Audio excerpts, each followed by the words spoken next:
What's up, guys? Coach Vassar, thank you for joining me with OTF Audio Daily Beats. As always, if you're new, appreciate you tuning in, listening to me talk about these workouts.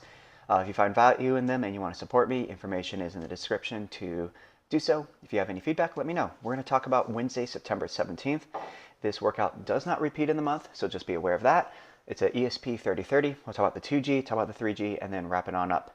So we're going to see on the treads, 3 blocks. Start building with a strong base, challenge your strength with inclines, and finish with powerful all-outs to leave it all on the tread. On the rower, we'll start with long, steady rows to build endurance, then slow down to focus on strength and control per stroke, and finally finish with a fast, explosive stroke to develop power. For the floor, we'll see high reps to build muscular endurance, heavier weights to build strength, and explosive moves to build power. Give you a complete total body workout. Benches, dumbbells, and mini bands today. The highlight for today will be endurance, strength, power for block 1, 2, and 3 for both the treads and the rower weight floor. So block 1 on the treadmills, 8 minutes here. There's a 90-second walk recovery. Block 2 goes for 7 minutes, 90-second walk recovery, and then 5 minutes for the final block. All about endurance for block 1. We want to maintain or increase the push intensity and definitely maintain the base. We're going to see 2 minutes of work, 1 minute of active recovery, and that is going to be quite the theme, especially on the weight floor. So work, active recovery. Power walkers start about 5% incline or greater. Joggers and runners, anywhere from 1 to 2 over your base speed. Because we're not looking to sacrifice the base today, a more conservative push would probably be a better recommendation for people to use. Bikes and striders alternate between 3 gears over base and their base gear. They do finish on a push, so keep that in mind. So 2-minute push, 1 minute base, do it a second time, 2-minute push, and then a walk recovery.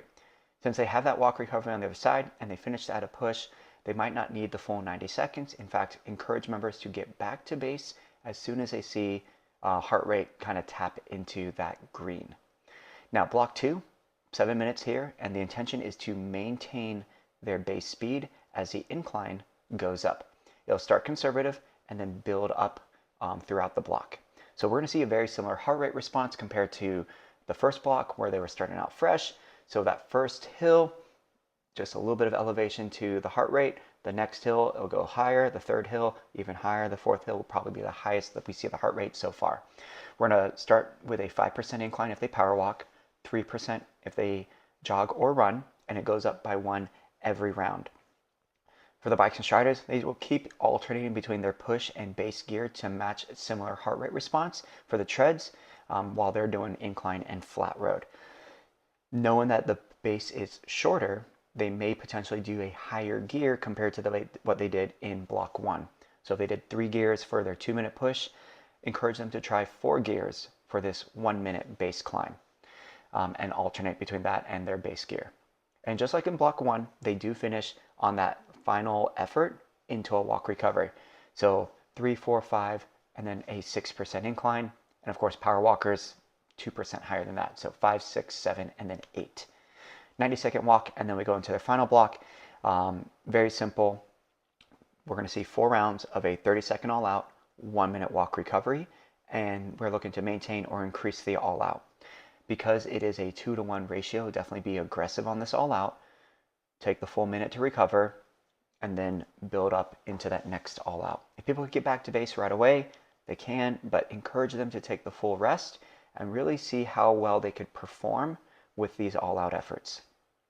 Now, the weight floor, we're going to see a buy-in row specific to the focus for each block.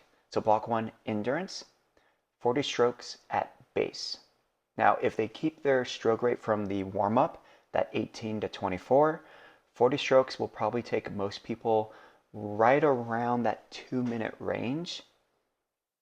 So just keep that in mind. If they're cranking that out and they're off in a minute, they were obviously doing something very wrong in terms of their technique. And because you have those first 2 minutes after you launch the treads, it's a great opportunity for you to get with the rowers and highlight row and form and tempo. 1 count back, 2 counts forward, keeping that controlled stroke rate, keeping that leg drive consistent with it being a base row. Treat it like an extended warm-up. So hopefully they could stay in that green throughout their 40 strokes. And we want them to collect as much distance as possible. So at the very start, tap new interval, reset their screen, do their 40 strokes, and then check their distance. Once the water stops, they'll head to the floor. Here they're going to do work and active recovery. And we want to incentivize the idea of nonstop movement. But we also want to make sure they go slow and methodical because we are doing mini bands. They're going to do anywhere from 12 to 20 reps of a bench tap squat with the weights at the side. They could do goblet, just make sure it challenges the core a little bit more, so try to stay upright. That's going to pair up with the low band neutral grip shoulder press. So they're going to place the mini bands around the middle of the forearm or even at the wrist. And then we want to keep the elbows tucked underneath the wrist. There's no dumbbells, it's just the band. Keeping that squeeze, core braced. They're going to lift up and then back down. They could try to lift up as high as they can, but the main thing we want to see is those elbows stay tucked in line with the wrist. A lot of times people will have the elbows flare out as they go up, which means they lose that tension on that band. So we should see that external rotation from the shoulder against that band as they do that. So they work the heavy weight for their lower body, but then the band work is all about upper back and the back of the shoulders. They're going to repeat those two things until you call time. Block 2, it's now 20 strokes at 22 strokes per minute. So if they do the math right, it's going to go just over 1 minute of rowing. And they're actually looking to match or beat half the distance from block 1. Okay, so if they got about 400 meters, can they get at least 200 plus? It is a push row, so they still have that 1 count back, 2 to 3 counts on the return forward, but really incentivize a stronger leg drive, generate more power per stroke, rather than doing more strokes per minute. Work and active rest is going to see a bench chest press for 6 to 10 reps, and then the banded low band deadlift to low row. So just like with the shoulder press, band is going to be around the wrist. They'll have the arms straight. They'll hinge into the deadlift, drive those elbows back. Mini band's probably going to touch right about the sternum, extend out, and then stand up tall. So active recovery here, so we're not trying to load up. We want them to be in control with these movements. Get that stretch in the hamstrings and glutes. Get that activation in the upper back and that posterior chain with that row and that band. So they're still getting that external rotation out. So that way when they do their chest press, they can work on retracting the shoulder blades and feel that engagement from that as well. And then finally block 3, power, 10 strokes, all out, 28 plus on that stroke rate. So this is going to be 20 seconds or less. Definitely half or more than half of their block 2 distance. 8, 9, or 10 out of 10 on that leg drive. When they're done, they rack it up, wipe down the rower, and then they'll head to the floor. Single arm alternate and snatch.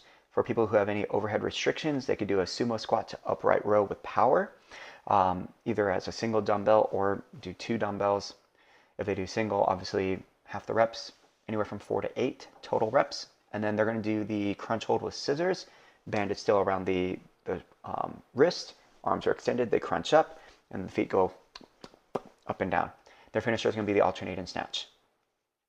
That's a 2G. 3G, we're going to see 3 blocks on the treads, endurance, strength, power. Rower is going to have 2 blocks, and then the weight floor has 3 blocks as well. So on the tread side, we'll start with a 1-minute push, 30-second base for 2 rounds with a bonus push. There's only 1 minute to walk before the next block. Just like in the 2G, maybe a more conservative push because it is double the amount of time for work compared to active recovery. Block 2, we're going to see 5 minutes and 15 seconds here. We'll hit the same inclines and the same flat roads, but everything is dropped by 15 seconds. So 45-second intervals of rolling hills compared to the 2G. And then on the third block for power, this is going to be 3 rounds instead of 4 of that 30 all out 1-minute walk with the goal of maintaining or increasing the all out intensity every round. Now for the rower, block 1, they're going to have 10 minutes and 15 seconds. This is a endurance and strength focused block. They'll have an endurance row of a 400 meter base row, 24 to 28 strokes per minute, paired up with a body weight split squat, 8 on each leg to pre-fatigue those legs, to make the next row a 200 meter push row at a lower stroke rate more challenging. 20 to 24 strokes per minute. We want to try to increase the average watts at that lower stroke rate. So still have them use stored programs. And if they have that OT beat, of course, that's going to give them that data as far as average wattage. We should see an increase of about like 10 to 20 plus on the average watts from base into a push. That will then go into an alternating reverse lunge for 12 total reps, and they're just going to repeat that. That base row is going to probably take most people around 75 seconds to under 2 minutes, and then you got the split squat. The push row is probably about 45 seconds or less. Reverse lunges, so you're probably looking at about 3.5 to maybe 4.5 minutes. So they should get at least 2 attempts for each distances, so 2 rounds, if not more. Then they're going to be timed up with the treads, but the goal is to match or beat their distance on each row. So even though they're doing a recovery row, I would have them definitely do stored programs. At the 30-second mark, check their distance, recovery row, and as they're like gliding in, they could tap stored programs, push back, and then just keep it there. And then 3, 2, 1, hit use, and then they're good to go for that next round, match or beat distance. So the goal here for the thing to pay attention to is their distance, which of course you split time as a way to kind of gauge how much further they could get, because that will give them a better idea as opposed to their overall power.